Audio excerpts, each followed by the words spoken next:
Well, hello, good evening, and welcome to another live stream.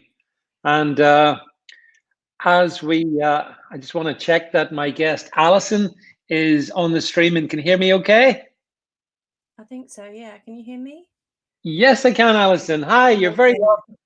welcome. we have Sorry, a success. bit of a panic there, David. I'm really sorry. I hadn't quite got my act together there. Sorry. No, that's okay. I mean, I'm just glad we've had the technical breakthrough because this has been a day of technical First breakthrough. ever, David. That's my first ever technical breakthrough. Well,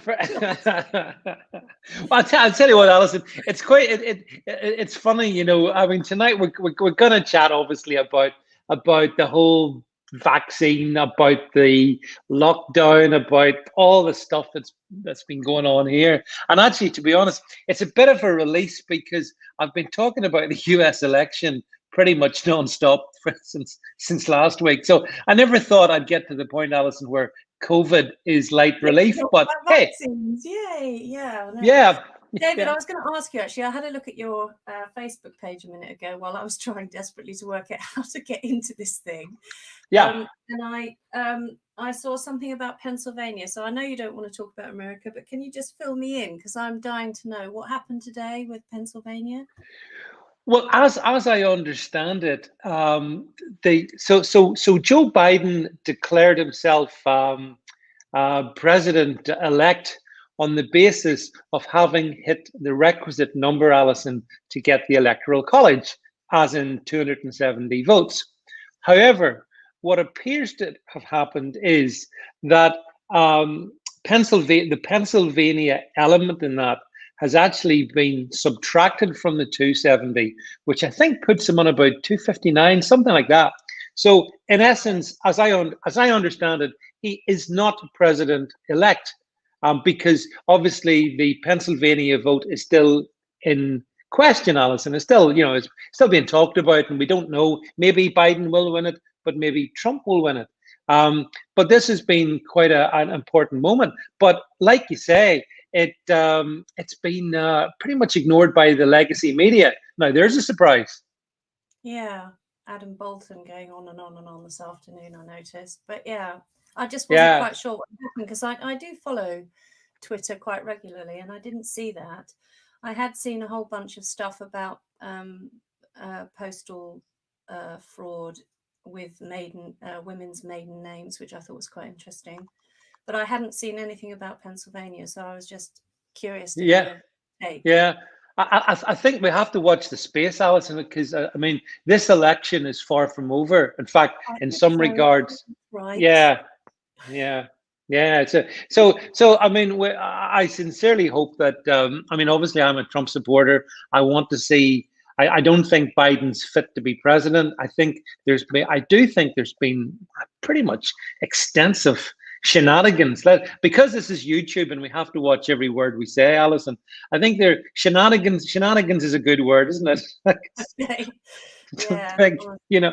Because you know what it is. I mean, for those folks who don't know Alison, Alison has set up much earlier this year on Facebook a group called UK Lockdown Sceptics. And I think, Alison, that group is now, it's just growing proportionately, hasn't it? It keeps growing. I think so, yeah. I mean, the trouble is, it's at I think it's just over 5,000 members, but the trouble is it's just being pulverized by the censors. And I do go in to my account and try and remove all of these little bot people, whoever they are. I try and take them out, but I'm fighting a losing battle. And so my iPad on a daily basis is just full of these content removed notifications and fact check crap.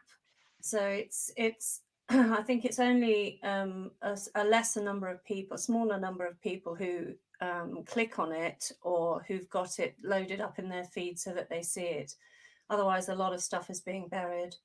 But there are good people on there, and we try and support each other, I suppose, through these bloody lockdowns. So yeah, that's basically what the group has become. And I have to say, I should really apologize to quite a few people on that group, because right at the start when I set it up, I was quite I don't know, a little bit standoffish about some of the vaccine stuff that was coming through because I didn't know what to really make of it. I have an opinion on the flu vaccine from personal experience, but I wasn't quite sure what to make of Bill Gates. And so I would ask people to be quite careful about what they posted so that we, because I didn't want us to appear like we were losing the plot and just talking nonsense.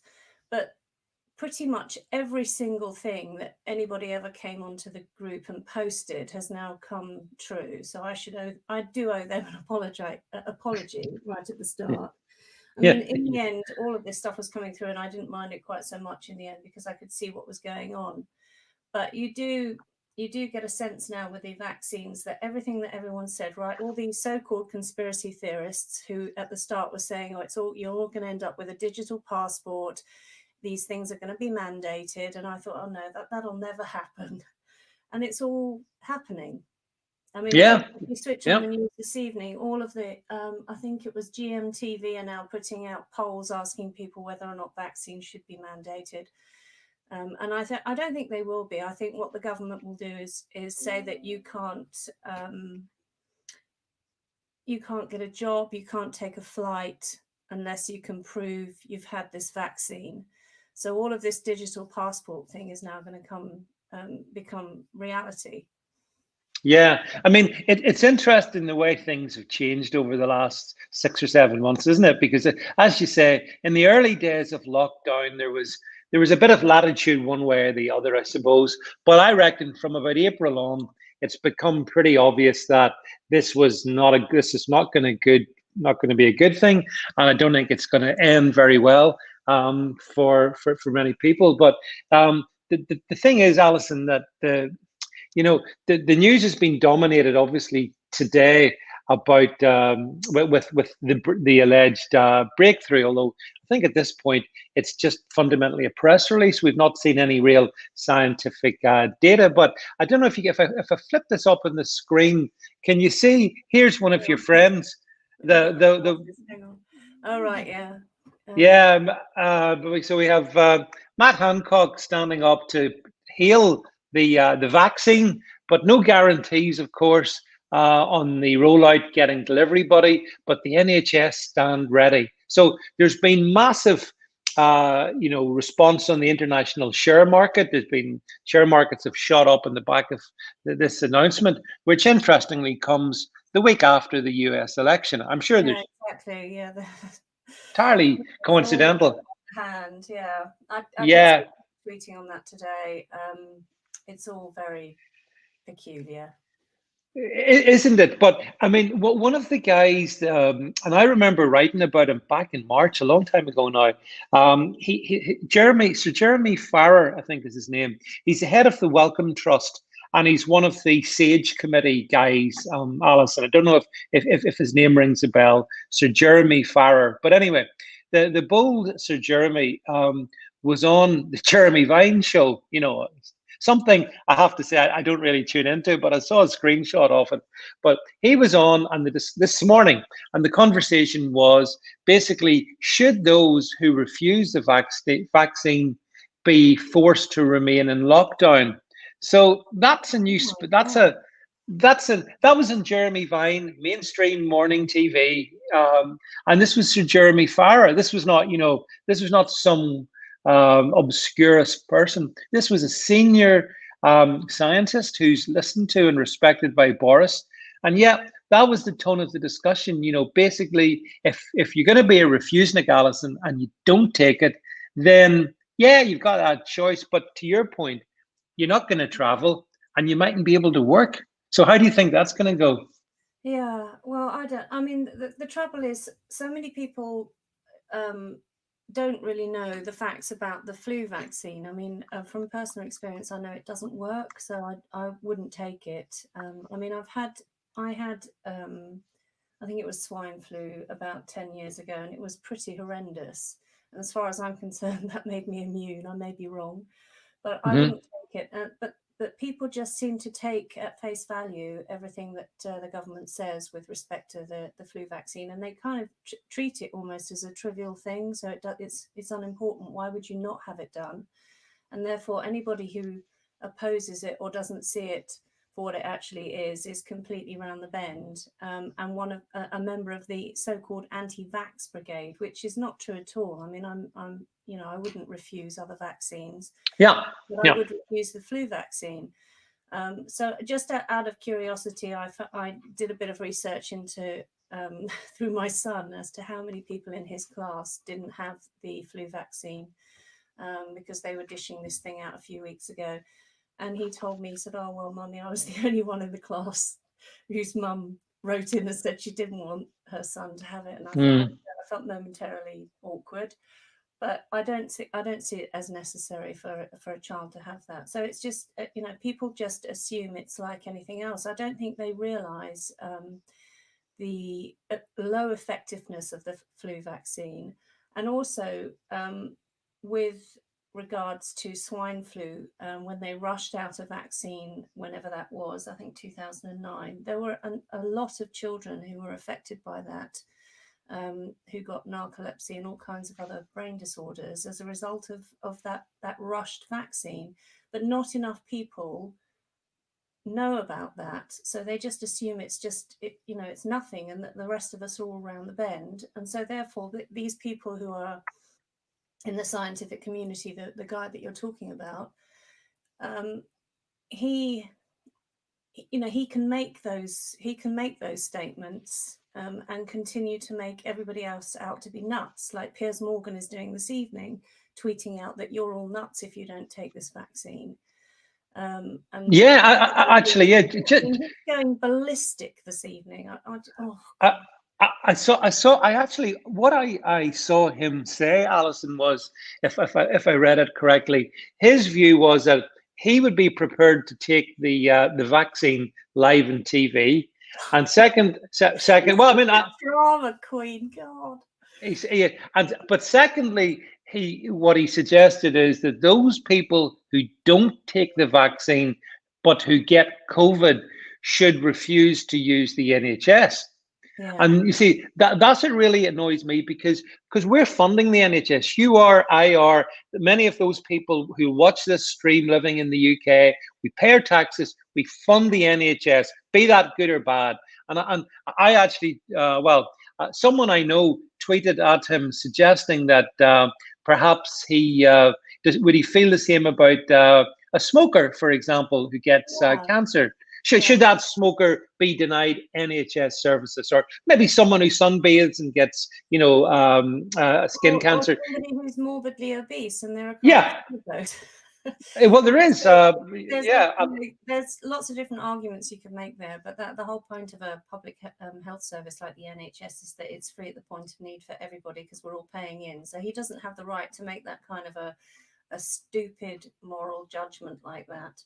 But then he has been tub thumping all the way through this thing on so many levels, and the trouble is that people like him and large majority of the mainstream media, they kind of hold sway on all of this and on public opinion, and they can keep pushing this. I don't know how we get him to climb down off this pedestal that he's put himself. I think that's impossible. So, some interesting comments I see in the stream here, Alison. I see I see Angela McKavanagh, who was one of my followers back in the Twitter years. Alison says that she had the swine flu about a decade ago or so, and she's never had the flu injection since. No, I haven't. I had swine flu. It was 10 years ago. It was awful. Yeah. It floored me, and I thought I was going to end up in hospital. It was awful. But no, I've not had flu since. But and then sorry, and then here there's another comment here from someone who says the flu vaccine makes them sick when they get it, and they think it just gives you the flu a season before to lessen the effects. So there's a definite. It absolutely does. I mean, I was going to mention this, but I think with my father, I think it was the flu vaccine that finished him off in the end. Well, I know it was. Because he died of respiratory failure as a result of flu. I mean, he was sick. He'd had a stroke. It was all rather horrendous, but they insisted on giving him this flu vaccine. Yeah. And the immediate effect of all the progress that he'd made coming back from this stroke, just it disappeared. I mean, he was overnight, he was a different person. It was terrifying to see the decline, and he just basically got the flu and never recovered from it, and then died of respiratory failure, and it was really quite grim. And I put that all down to that flu vaccine. I just, I just don't think people know enough about it. And as I say, I think they think of it as something that you can just go along and do. And it's no big deal. In the same way that people are saying masks are no big deal, just stick a mask over your face and you're saving a life. It's all this, like you're doing everyone a great disservice, and it's really no bother to you kind of thing. Yeah. And actually it is. No, it is. It absolutely is. I actually saw there was a TV ad. You won't have seen it. In fact, only people who live in Northern Ireland will have seen this. But it was a local, obviously, government propagandist ad, and I thought it was the most cynical thing I'd ever seen, Alison. Just referencing your own story with regard to your dad there, because this ad was a lady sitting in the park, walking through the park, looking sad, looking through the leaves on the trees, looking up to the sky. And it was all about her mum or mummy. And she had, her mum took ill and she didn't realize that what it was, but she went into doctor and the doctor said it probably could be COVID. And then she just died. And, listen, just wear a bloody mask. Shut up and wear a mask. That was honestly, Alison. This is yeah, and I know your media background and stuff. This is out of the playbook of. This is actually German. This is World War II German propaganda in a way. I was about to say it's just that is pure propaganda. And on Twitter as well. I can't remember. Somebody tweeted it out, but they've taken. I think it's. Beauty and the Beast, the cartoon, and somebody's mucked about with it and changed the words and made it all quite jolly. You need to wear a mask. It's no big deal. I have to say, a lot of this stuff got pumped out from America. They've really gone mental over there. And I, if I speak to my sister, she lives in California. She doesn't see wearing a mask as a big problem. I think she thinks I'm a bit barking mad because I don't want to do it. But over there, and I've been quite shocked by this. They've really gone for it. The so-called land of the free. That they'll brook no shit with regards to masks. Yeah, you can't go into a supermarket without one. It's not like here where you can wear an exemption. Or you don't even have to. You just have to say you're exempt. They've really gone for it over there. And I think it's filtered through over here. And Joe Biden, one of the first things he tweeted out was, when I'm president, the first thing I'm going to do is mandate masks everywhere. And I thought, oh my God, it's like we're just into the millionth circle of hell here. I can't bear it. It's just going to get worse and worse and worse. All these little things just keep creeping in. And I can't see the mask thing or the vaccine thing going away anytime soon. I don't quite know how we get around that. I agree. That one, David. Yeah, I have yet to. I've only worn a mask once in the whole 7 months, and that was back in July when I had to. I was trying to get my iPad repaired, and the only way that Apple would let me in to the store to get the repair sorted was to wear the face mask. Since then, I refuse to wear one. I've been visited by the police for not wearing one. So, but the thing is, my thing and my take, Alison, on it is this: if people want to wear a mask, that's fine. That's their view. I'm not gonna judge them, although I think it's not very sensible, but that's their call. But by the same token, it should work the other way, shouldn't it? I mean, we should be. It can't work the other way, though, David, because the way this whole mask thing has been set up is that you wear your mask to protect me, and I wear my mask to protect you. So if I don't wear it, it's a slight on you. I'm trying to kill you or your grandmother or whoever. Your granny, yeah. Yeah, that's so right. Yeah. that's the angle. So you can't even get around it with that, I guess, libertarian angle that, you know, you do you and I'll do me. It doesn't Yeah. work. It won't work that way, and that's how they kind of twist all of this. And I think also the same applies to vaccines. You know, with the whole herd immunity thing. You've got to have this vaccine because you know that's how we protect. That's how we create this herd immunity and how we protect everybody else.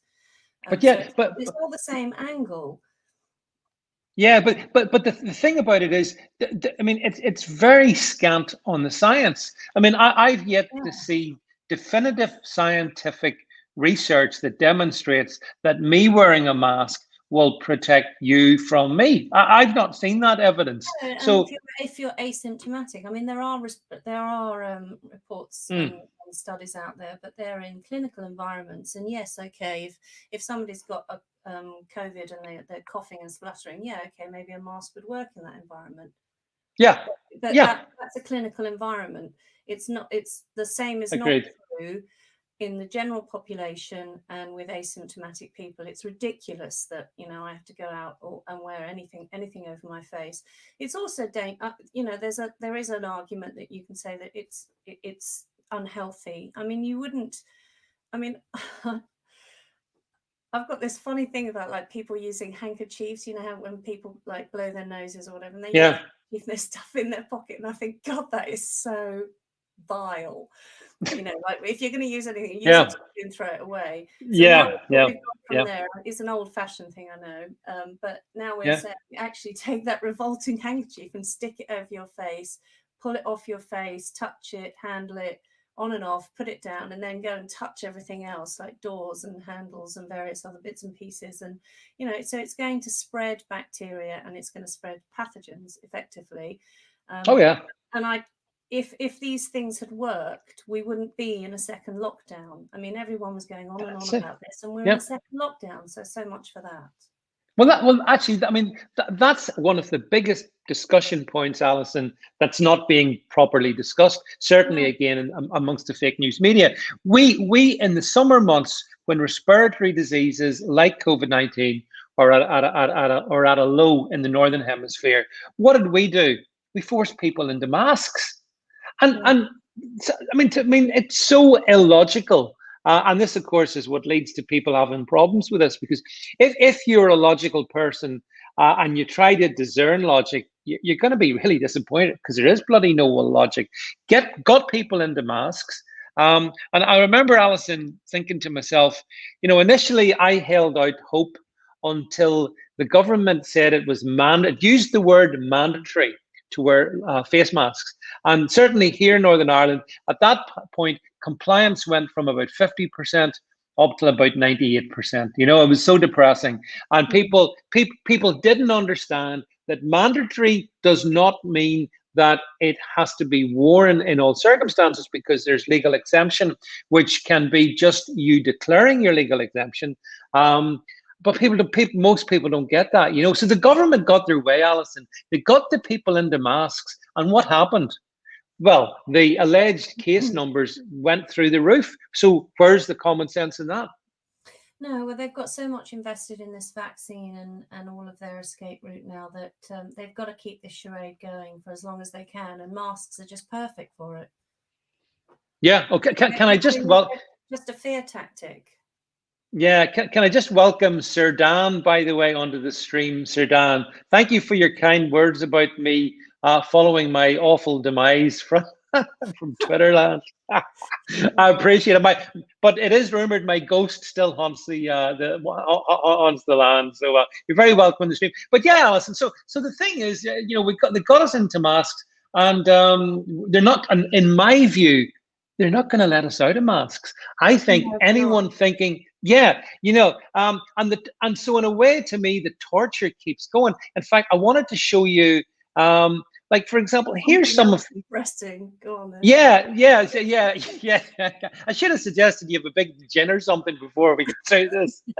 But hey, well, look at this kind of insanity that's going on at the moment. So here we have this government which is awful beyond words, suggesting that they now want to do mass testing across 67 local areas in England, following the the testing farce that they did in Liverpool. So that's in England. Meanwhile, in Scotland, Alison, in Scotland, up in Nicola Sturgeon's independent fiefdom, apparently they're going to introduce, this is after the lockdown they've had, 3 areas are going to go into tier 3, which means pubs and restaurants will no longer be able to serve alcohol. And final point in this one, final point, here in Northern Ireland at the moment, and as we're having this discussion on air, there's a meeting happening in the Stormont government, and as far as I understand it, the big debate is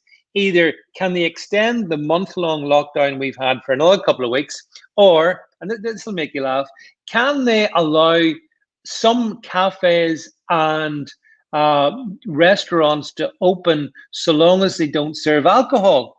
So apparently, Alison, if you go into a restaurant and you have a nice meal with a glass of wine, you're really risking it. You're in COVID. You get smashed. Danger. Yeah.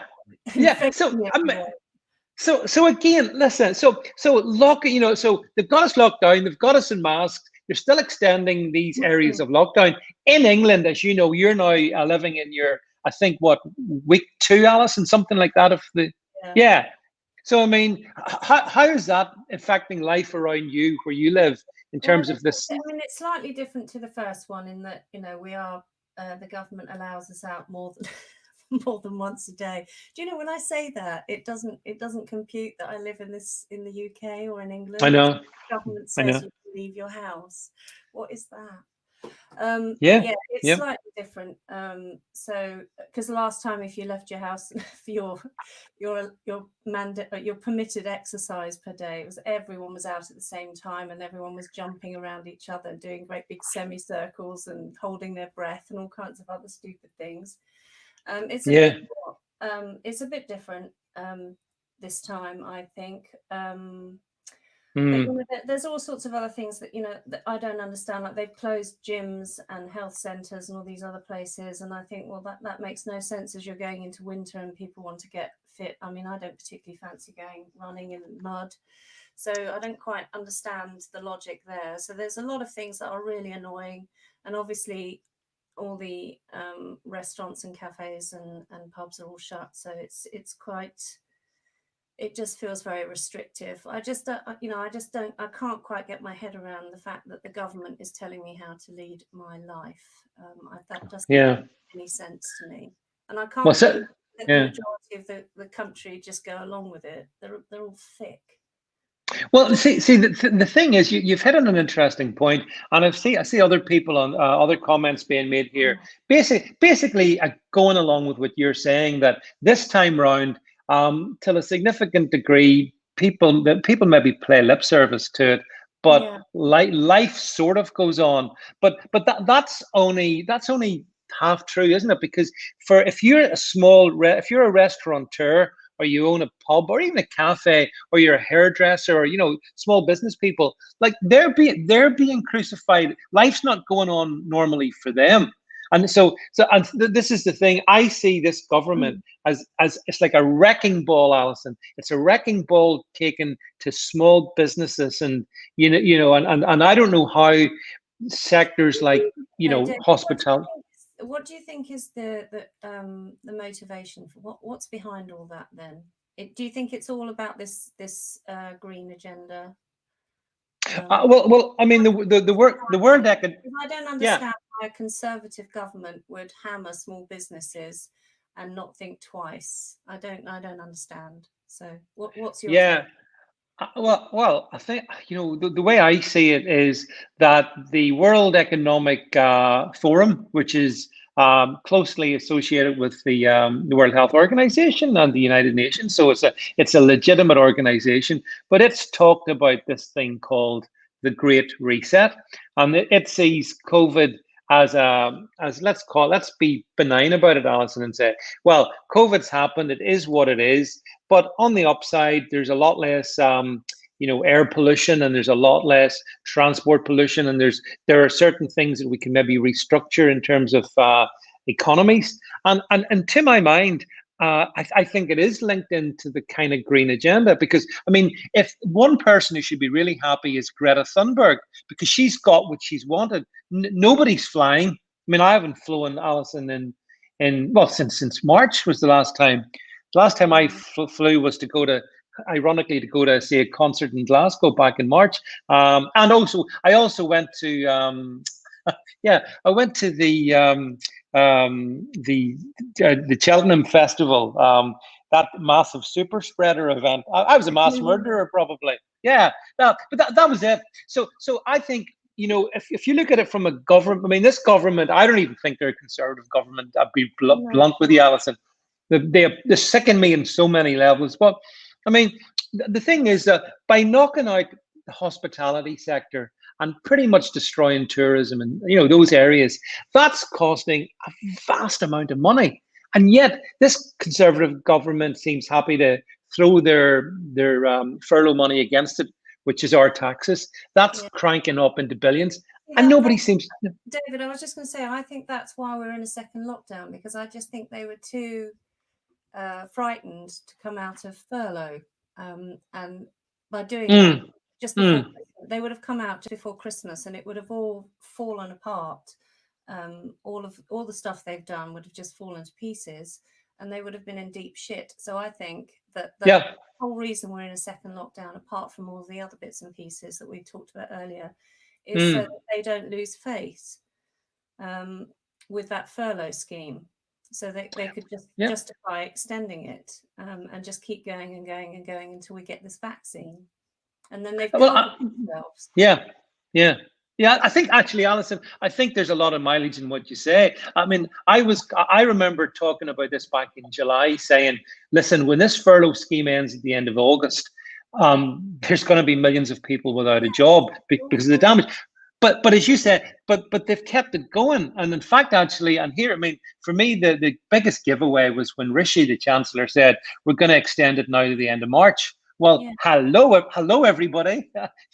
Is that a clue? Is possibly as to what the government has in plan? Because again, Alison, I don't think we're getting back to normal. There will be no return to normal unless we say enough with this, I think, or unless enough people say enough. Because the government's not going to release. The government won't let you out of your mask. The government seems determined to crucify those little businesses, but in a sort of slow death. Although, so a guy, this person on the stream has said, I don't know if you saw it, Alison, a video from Neil McCoy Ward titled "London Has Fallen." Did you see that one? No, but I've seen loads of pictures of London looking awful. Oh, yeah. This was a guy who went around for the day, Alison, around a lot of the popular spots, that you would know in central London. And it just looked like a ghost town. And the media never show us that side. The media won't show us what London, our capital, looks like any longer. It's like being hidden away, but the damage is being done. And then someone. I think that is that's the whole reason that we're in this second lockdown. I'm absolutely convinced of it, because they didn't want to come out the furlough and all of that to just be exposed, especially just before Christmas. So I'm convinced that Dominic, Mr. Evil, is behind all of this. And we'll push it through till March. They'll get the vaccine, and then then it all starts to fall into place for them and makes them look good. But the trouble is, I don't.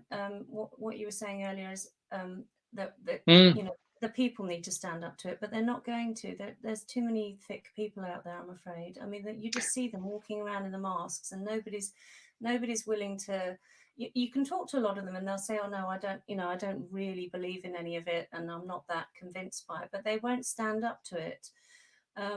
I think one of the things that stood out to me most in the last week about the US elections is the difference between this country and America. In America, if they want something, they will, they'll do it, they'll get it. Like, they're not going to stand down over this election fraud. They're not going to stand by and let their freedoms be taken away. They're going to do something, and they really are doing it. Whereas over here, for whatever reason, we're just like, oh, whatever. It's pathetic, if I'm honest. I mean, you can see the comment from Shane here on the screen, Alison.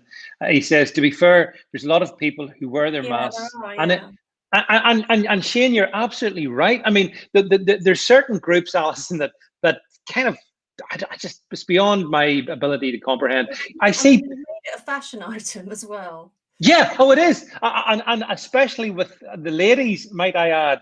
I see Yeah. ladies who fashion coordinate their masks with their outfit, Yeah, and they this love is it. to, And down at where the gym yeah. where I go, they were selling, and they were really lovely masks. You know, if I was into masks, I would have bought one, but I'm not.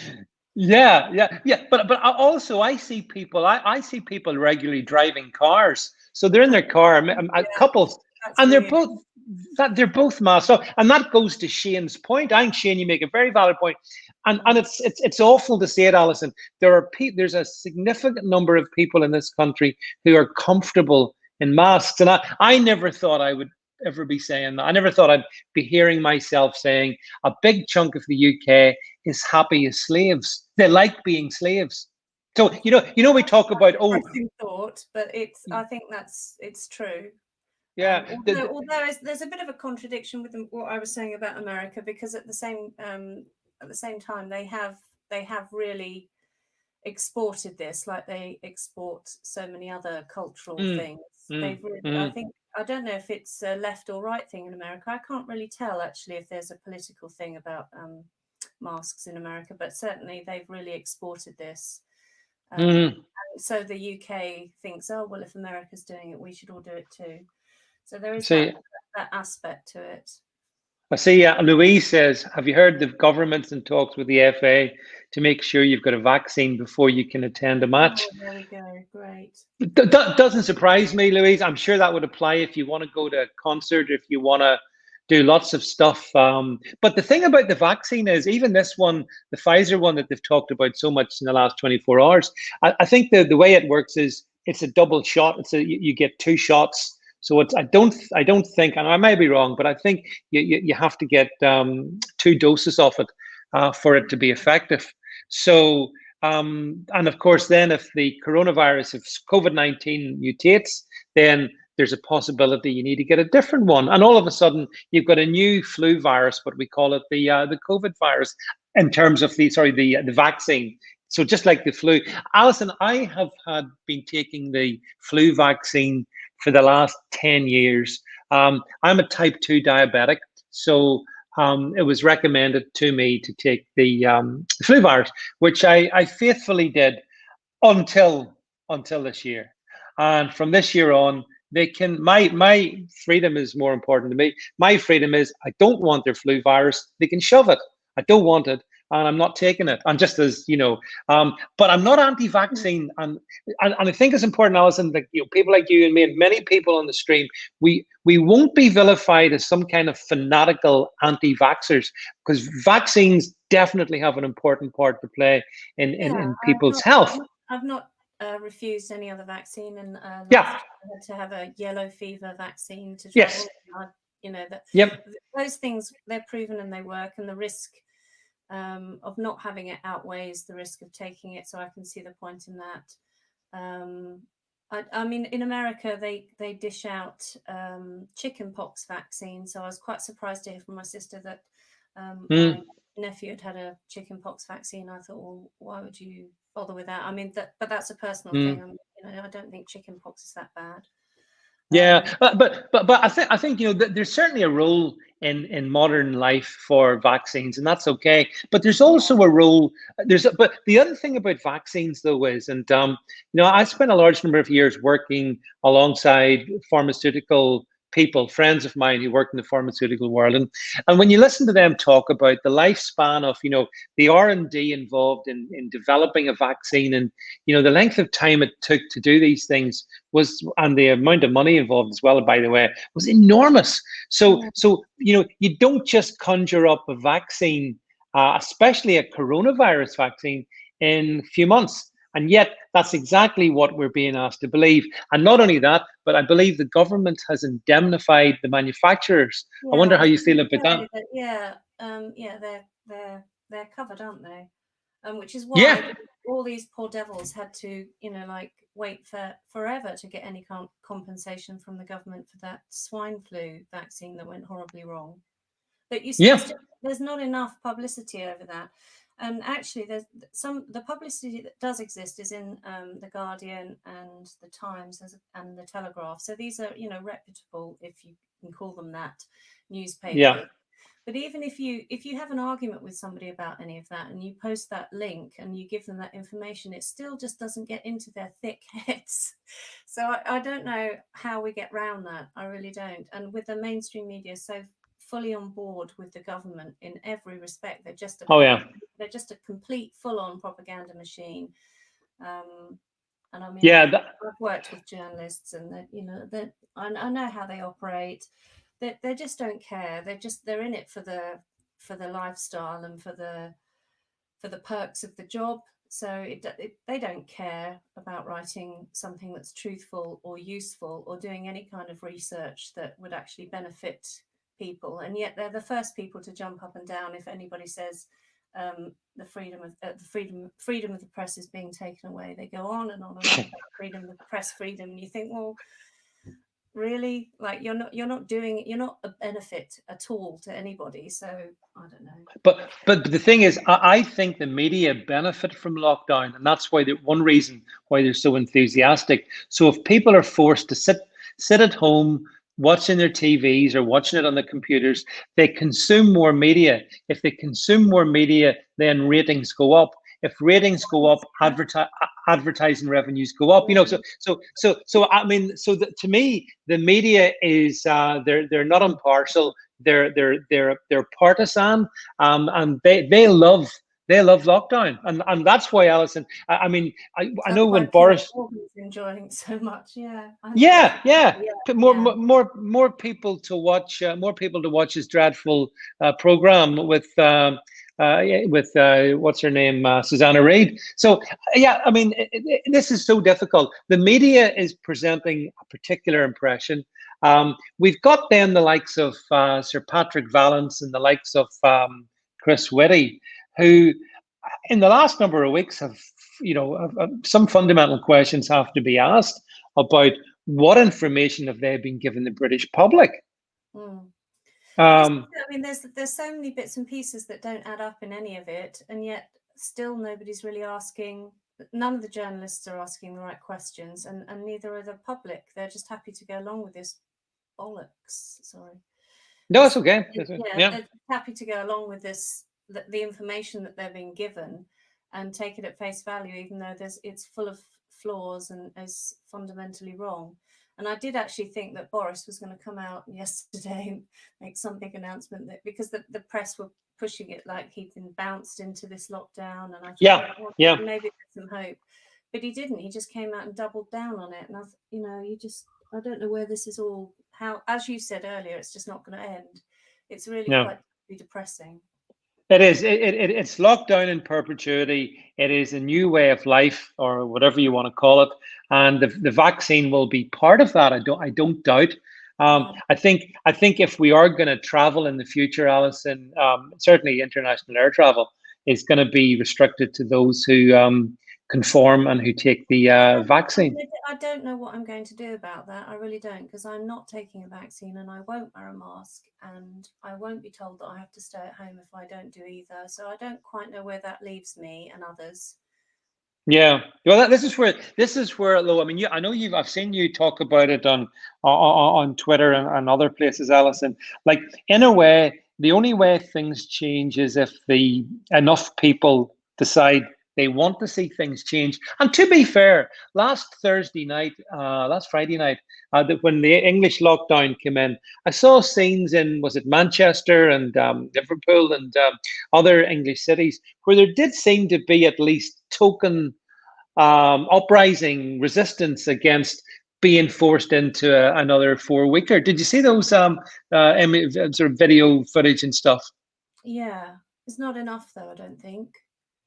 Like, no. It needs to be bigger. I mean, I did go along to some one of those demos, and it did get a bit.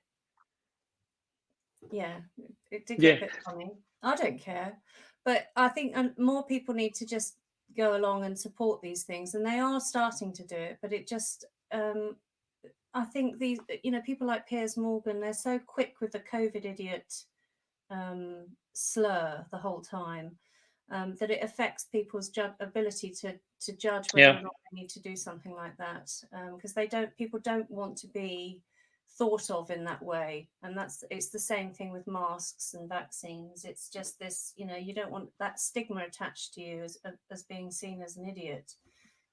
So that we need to all of that jargon needs to change. The way that's being bled out through Twitter and various other places, that needs to change, and we need to turn the tables on people like Piers Morgan. I really do believe that he's Mr. Evil, up there, number one on Dan's list, and he is the biggest. Yes, he's the worst. He's the absolute worst. And until you can get a grip on somebody like that and turn things around and make him look an idiot, I don't think we're ever going to get anywhere. It really does needs to be a big push against the media, and then I think that will change the public perception, and then you will get more and more people coming out and refusing to participate in all of this bollocks. Although sometimes things can change through social media as well. So, for example, we started this talking about Alison, what's happening across in the United States. However, the Fox News, CNN, all the usual, well, all of them actually were last Thursday celebrating what they saw as the Biden victory, and it was only thanks, to be fair, to all the different social media platforms, which in themselves were heavily censored, of course, as we know, that people were saying, "No, hang on a second, there's evidence of fraudulent behavior there, or this is very suspicious. We need to examine that."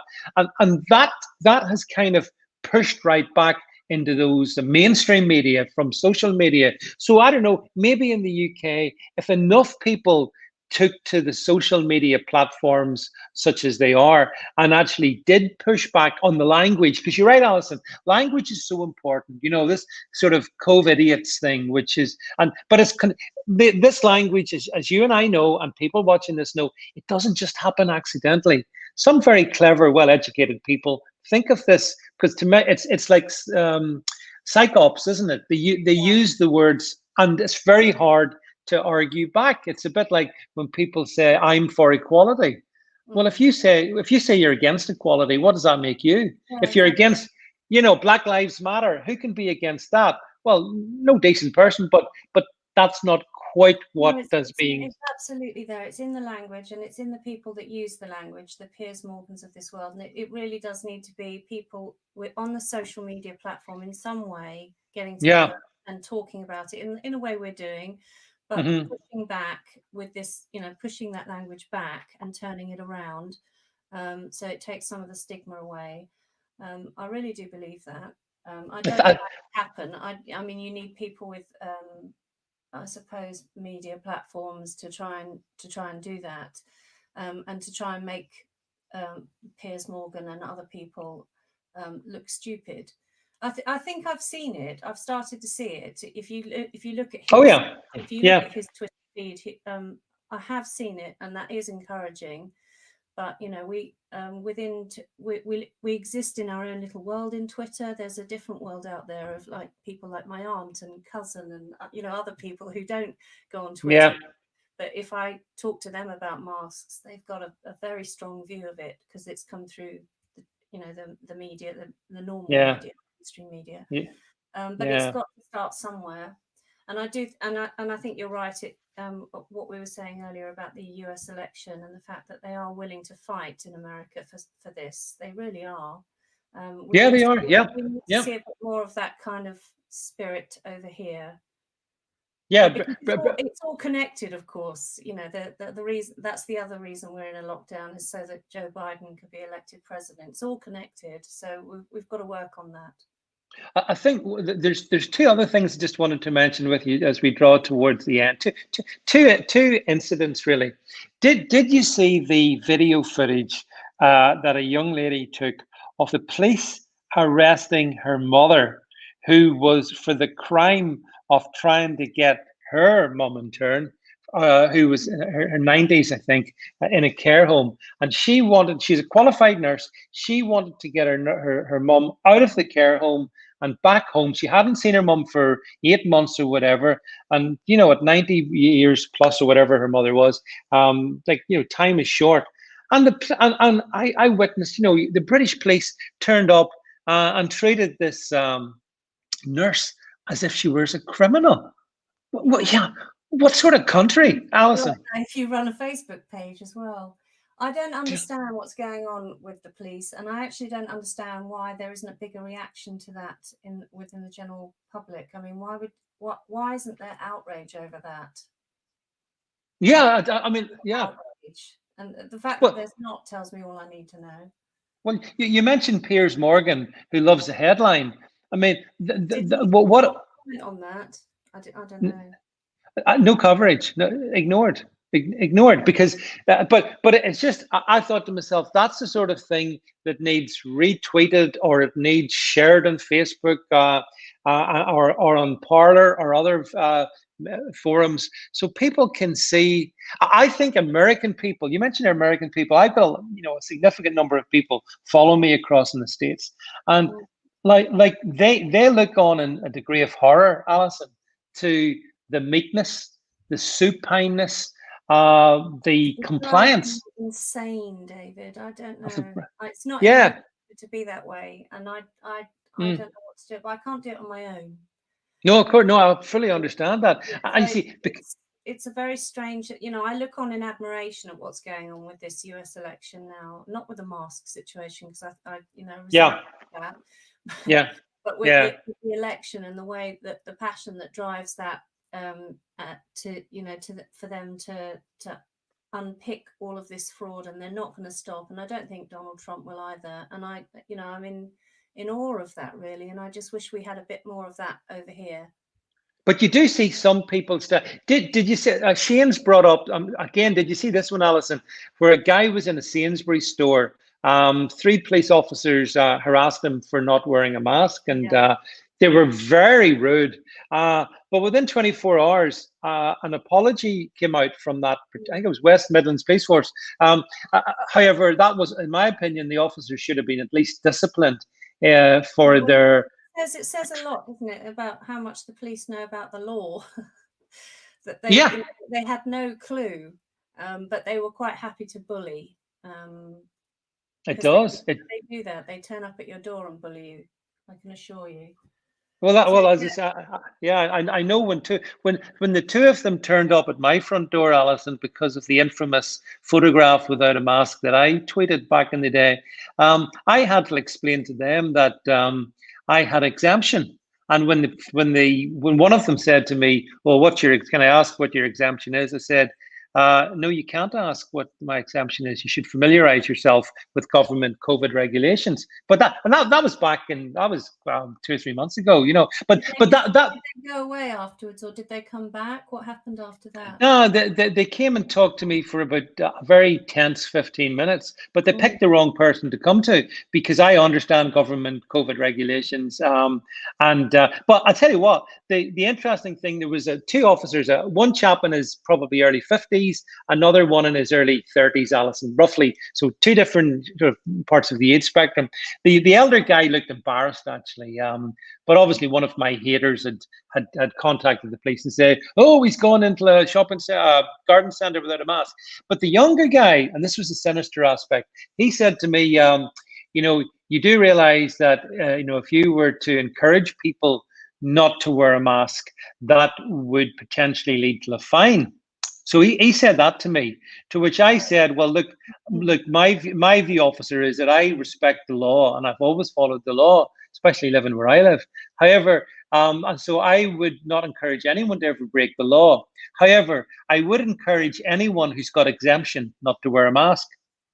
He didn't like that, Alison. No. Got to shut him up. Shut him up. But that's the fact of the matter, And here's another thing. Again, the other thing I wanted to say to you, we've just gone through Remembrance Weekend, and one of the things that it sickened me to the stomach, the fact that, number one, we couldn't have a Remembrance Sunday like previous, and people accepted that we couldn't have a Remembrance Sunday like previous years. And we talk about, oh, but they died for our freedoms.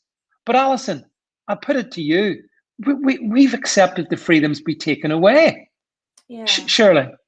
Yeah, well, that's exactly right. And also, I think one of the saddest images I saw out of all of that was the Queen, who's done quite well so far in not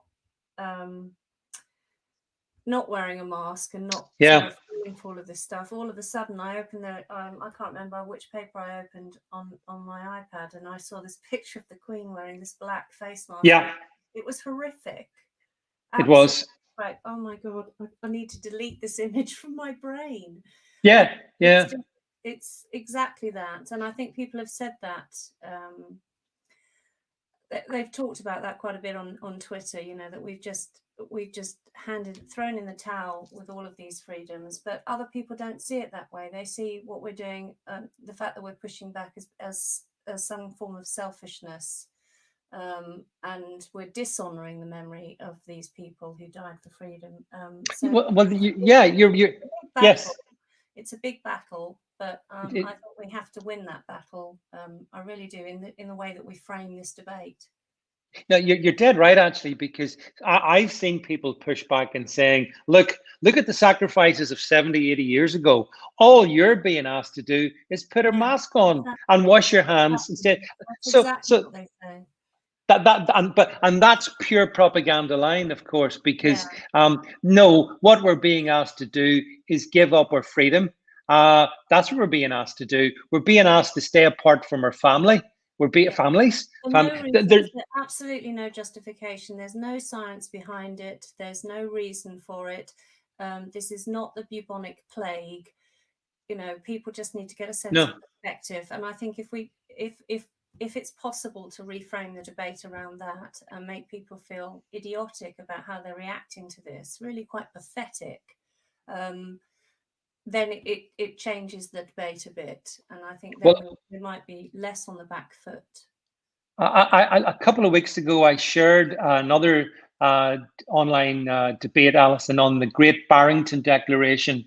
And we actually had an MP on, one of DUP MP called Sammy Wilson, who was in favor of the Great Barrington approach. And as you know, the Great Barrington approach is essentially, let's shield the most vulnerable in ways that are sensible and allow everyone else to get on with their life. And that seemed to me pretty sensible. And but again, that's been dismissed out of hand. If you talk about Great Barrington, you know, it's a conspiracy theory. You know, so it is very hard to have. I didn't realize it was being framed as a conspiracy theory, I have to say. Because this is all the Oxford scientists, isn't it? I've forgotten her name, but yeah, Professor Gupta is one of the who's a very was very vocal from the start, and there's nothing. I mean, she's got enough, I think, smarts to be able to make that. You know, to make these declarations, if you like. I don't understand why it's been thrown into a conspiracy theory hat. That's really weird. Well, I think, again, one of the things that the leftists did is, when it comes to the Great Barrington Declaration itself online, whilst I think there's something like about 40,000 now have signed it, the vast 99.9% of that are scientists, epidemiologists, virologists, all of that. But the left play their games, so they will sign up as Donald Duck. They will sign up as Mickey Mouse. You know, this is how assiduous the propaganda that they use. But you know, I guess my final thought on this, Alison, my final thought, and then come to yours, is, you know, there's a maxim that says that the ultimate triumph of the despot is when the enslaved give thanks for their captivity. And to my mind, that's kind of where we are.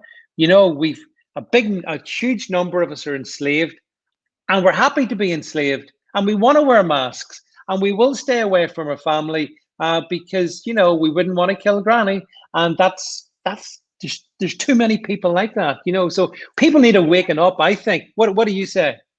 Well, I think it boils down to socialism. We're addicted to the state, so anything the state tells us is good. and we're quite happy to just bob along with that. So it all feeds off the same thing, and I don't quite know how we get out of it. And it's all deep and depressing, David. Well, on a high note. Yeah, well, I was going to say, so that's what you call leave them laughing, Alison. That's number one rule of entertainment. Leave them have.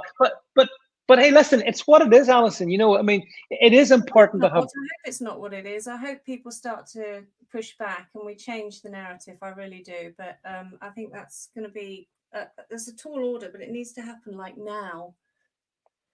Yeah. Well, I think first time round in terms of lockdown, people put up with it. Second time round, there's definite resistance. Now it mightn't be huge, but you do pick it up. You do hear. I know ordinary people, not political people at all. Very just people who get on with their lives, Alison. They all went through it the first time round. That was fine. Second time round, they've said to me, "What's all this about then?" And they're not into the nuance of the politicking and the World Economic Forum and all that. They're just ordinary folks.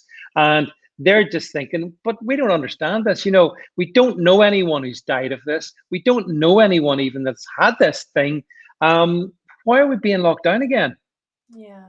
Well, and we need new political parties as well, because these people then need somewhere to go. We need somewhere to go with our votes, so that we can get rid of this ridiculous Conservative Party for good, and then sort good measure.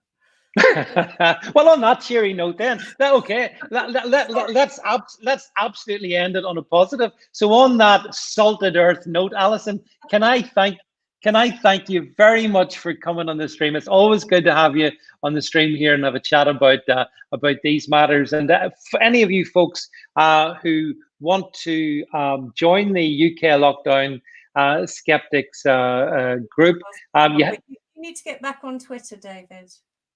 But they won't have me. I am a man out of my time on Twitter, Alison. They essentially, you can't go back. It's kind of sad. But having said that, I am very pleased. I've now got over 51,000 people following me on Parler. So that's the start. And I think in the next couple of days, just to finish on the American thing you mentioned, it's interesting. The Americans got so pissed off with Twitter and Facebook over the past week that I believe it's tomorrow, Wednesday or Thursday, there's a big movement planned off Twitter and off Facebook and onto Parler in particular. And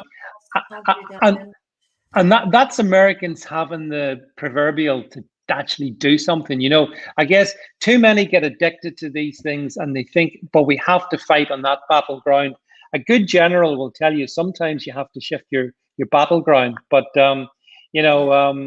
as Billy Piper's teeth says here, I've been a naughty boy displaying far too much independent thought, and well, that's what that's what you have to do. Alison, thanks again for being with us tonight. It's great to see you and listen to you, and thanks everybody for being on the stream as well. Hope you enjoyed this chat. I will be back tomorrow on a stream with I've got George Galloway on with me. I've got George Galloway on with me. I've got Godfrey Bloom on with me. I've got several other people on with me, and we're talking Brexit. Funny enough, we're talking Brexit tomorrow night, and what's going to happen there or what's not going to happen there, and it's quite an interesting. I think discussion we're going to have. So look out for that one, folks. I'll put that one up, and then obviously for all of those people who watch this on replay, and I know there's many of you. Once you've watched this, do me a favor, hit the subscription, hit the subscription button, and hit the bell, because I know my good friends on YouTube are censoring the hell out of me. So I do know that. But we have to, as Alison said, we have to keep fighting back. And sure as hell, I won't be taking the knee, and I won't be submitting, be it to Twitter, be it to YouTube, do it to Facebook, to anybody. Still going to fight on, folks, and I'm sure you'll fight with me. Thank you very much, Alison. Thanks very much, everyone. Catch you all real soon. Bye for now. Bye.